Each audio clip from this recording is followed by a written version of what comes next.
Today we'll be working from my workbook called The Exodus from Egypt, which covers chapters 1 through 12 of Exodus.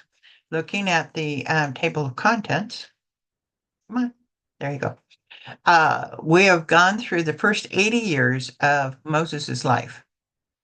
We start with setting the scene where the children of Israel, still living in Egypt, are now slaves to the Egyptians. And Moses is born during this time, and he is raised in the palace by Pharaoh's daughter because she picks him up out of the Nile. Then, at the age of 40, he kills an Egyptian and he runs or escapes into the land of Midian, where there he stays for another 40 years. He meets his wife there, Zipporah, and he has two sons, Gershom and Eleazar. In chapter 4, he goes to Mount Sinai and he sees a burning bush that is burning but not burning up. And he comes closer, and the Lord talks with Moses and tells him that he is going to be the leader of the children of Israel, leading them out of Egypt. Moses tries to get out of it, but he can't. And so in chapter 5, he gathers up his wife and his two sons, and he travels to the land of Goshen. He meets Aaron on the way, and they start talking to the elders, letting them know that Moses has been called to take the children of Israel out of Egypt. So Moses and Aaron takes their first demand to Pharaoh. Pharaoh, of course, will not let the children go, and he makes the work even harder on the people, and which the people don't like for sure. But Moses is, after he talks to God, he's firm. He says, "Watch and see." So then we have the first four plagues, which is the river Nile turning into blood, then the frogs, which come out of the river Nile, then the gnats or lice, and then lastly the flies, which is the first four plagues. Then in chapter 8, we had the next three plagues, which would be pestilence, boils, and hail. And you can connect those, the next three, by, okay, pestilence hit the animals, boils hit the people and the animals, so the animals got hit twice, and then hail would have been really sensitive. The skin would have been really sensitive against hail. So now we're going to go to chapter 9, which is plagues 8 and 9.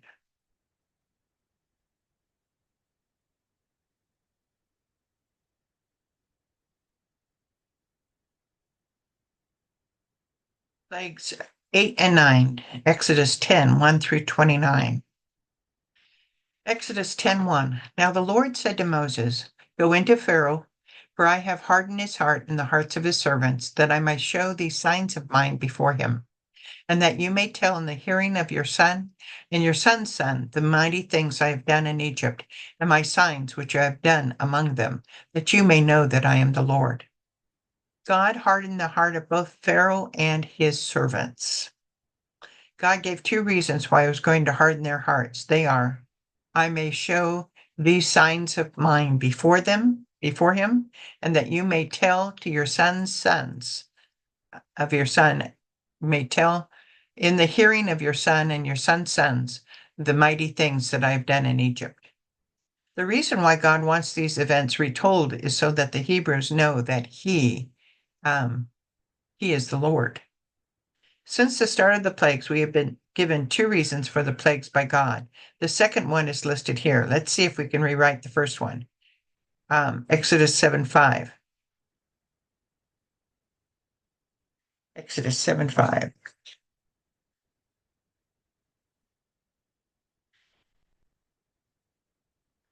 And the Egyptians shall know that I am the Lord when I stretch out my hand on Egypt and bring out the children of Israel from among them.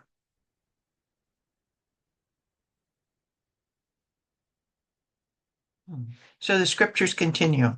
Exodus 10:3. So Moses and Aaron came into Pharaoh and said to him, "Thus says the Lord God of the Hebrews, how long will you refuse to humble yourself before me? Let my people go that they may serve me.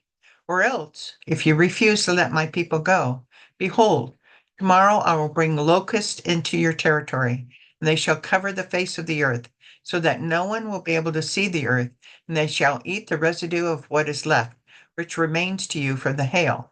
They shall eat every tree which grows up from you out of the field. They shall fill your houses, the houses of all your servants, and the houses of all the Egyptians, which neither your fathers nor your father's father have seen, since the day that they were on the earth to this day. And he turned and went out from Pharaoh. Who did Moses and Aaron come to? The Pharaoh. Pharaoh didn't ask for them, they came to Pharaoh. What would the next plague be? Locusts. And they shall cover the face of the earth so that no one will be able to see the earth, and they shall eat the residue of what is left, which remains to you from the hail. And they shall eat every tree which grows up from you out of the field. Okay. So how do we put all these in to remember them? Okay. So remember back, we had pestilence and boils. Pestilence damaged many of the animals. Boils damaged more of the animals. So by the time of the hail, all the animals are gone. But the hail now is destroying the crops and stuff. So we now are working on the fields. So after hail becomes this locusts. Okay.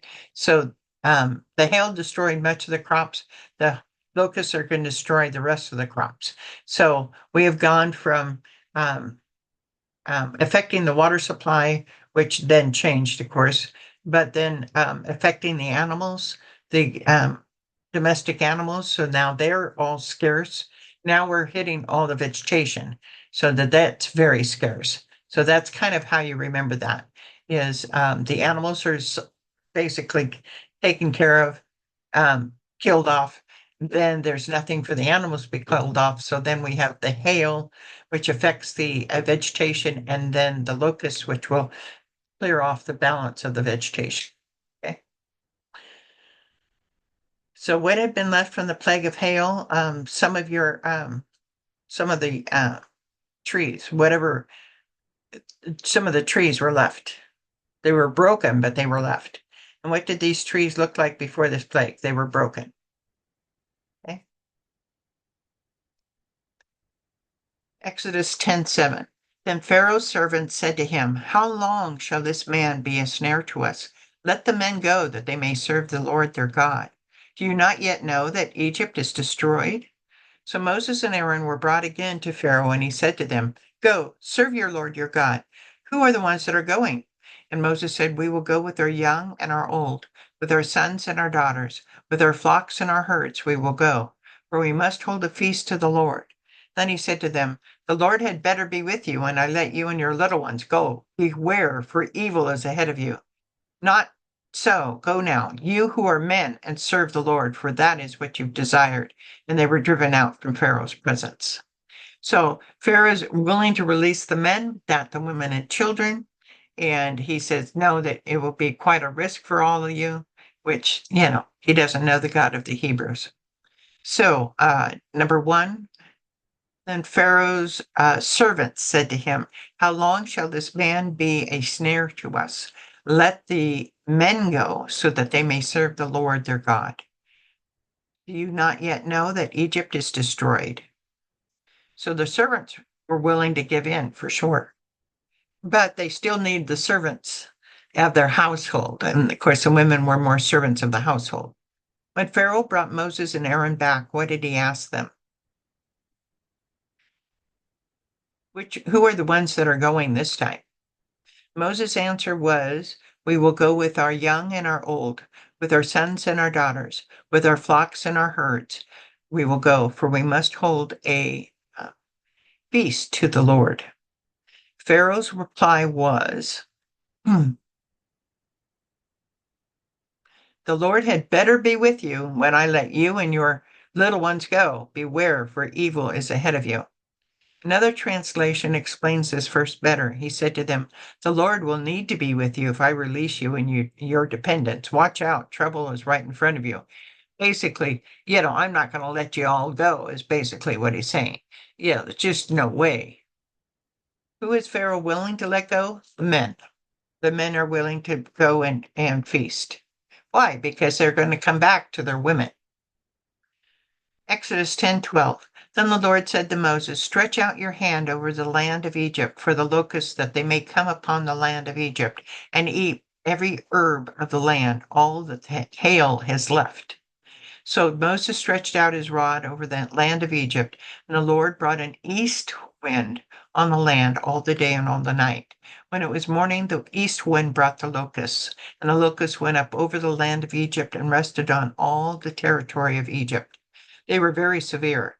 Previously there had been no locusts as they, nor shall there be any such after them. For they covered the face of the whole earth, so that the land was darkened, and they ate every herb of the land and all the fruit of the trees, which the hail has left. So there remained nothing green on the trees or the plants of the field throughout the land of Egypt. What did Moses stretch out over the land of Egypt? His hands over the land of Egypt. Where did the wind come from that brought the locust? The east wind. Usually it's the east wind that does the bad things, by the way, just in the book of the Bible. What time of day did the locusts come? In the morning. What all did the locusts eat? All the rest of the herbs and all the rest of the trees that still existed. Every herb of the land and all the fruit of the trees. What are the plagues so far? Okay, so first plague would be turning the Nile into blood. And then that caused the frogs to come out of the Nile, which caused the gnats, which caused the lice. Okay. Then we are affecting the animals. So pestilence of the animals, boils on both animals and humans, which basically destroy most of the animals. Then we're going to work on the vegetation. So hail, and now locusts. Hail damages a lot of the trees and plants, and locusts are going to destroy anything left. And then the locust plague is a direct attack on the Egyptian god Seth. Exodus 10:16. Then Pharaoh called for Moses and Aaron in haste and said, I have sinned against the Lord your God and against you. Now therefore, please forgive my sin only this once, and entreat the Lord your God that he may take away from me this death only. So he went out from Pharaoh and entreated the Lord, and the Lord turned a very strong west wind, which took the locust away and blew them into the Red Sea. There remained not one locust in all the territory of Egypt, but the Lord hardened Pharaoh's heart, and he did not let the children go. Okay. Did Pharaoh call for Moses and Aaron casually or in haste? In haste. How many times did Pharaoh want his sins forgiven? Just this once.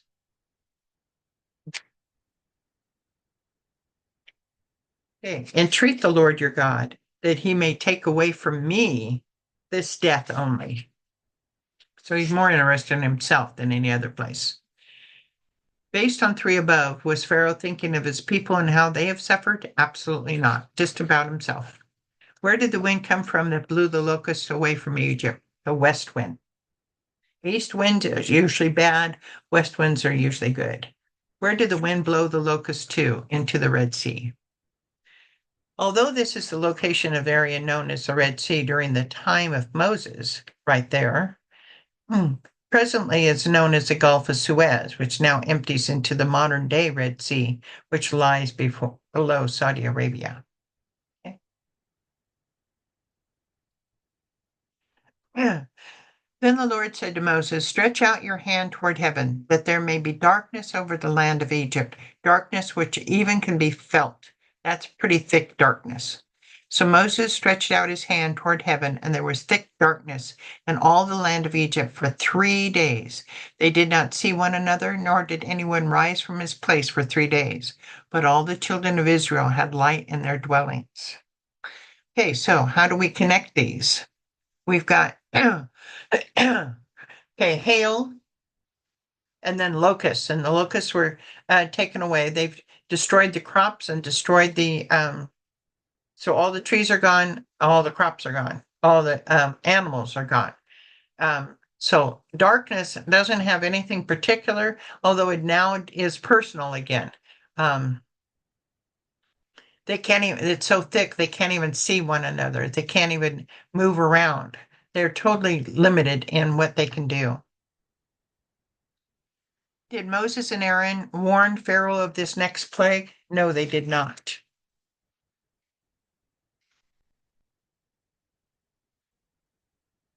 Number two, there were a couple other plagues that Pharaoh was not warned about. What were they? In Exodus 8:16, he was not warned about the plague of lice. In Exodus 9:8, he was not warned about the plague of boils and sores. Okay. How long will this darkness be? For 3 days.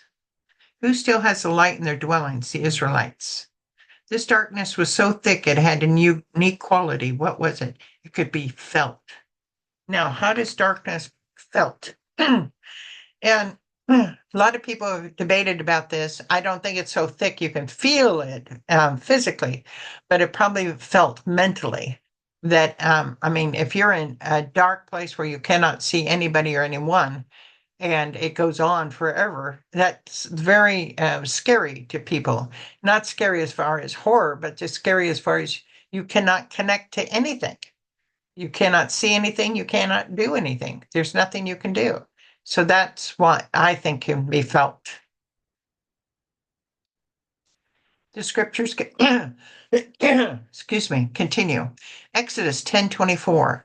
Then Pharaoh called to Moses and said, Go, serve the Lord. Only let your flocks and your herds be kept back, that your little ones also go with you. But Moses said, You must also give us sacrifices and burnt offerings, that we may sacrifice to the Lord our God. Our livestock also shall go with us, not a hoof shall be left behind. For we must take some of them to serve the Lord our God. And even we do not know what we must serve the Lord until we arrive there. But the Lord hardened Pharaoh's heart, and he would not let them go. Then the Pharaoh said to him, Get away from me. Take heed to yourself and see my face no more. For in the day you see my face, you shall die. So Moses said, You have spoken well. I'll never see your face again. What will Pharaoh now allow to leave children, leave in Egypt? The men and the women, but and everybody, but not the flocks and herds.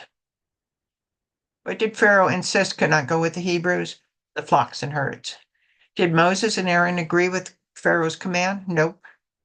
What was the reasoning Moses gave regarding take them flocks and herds?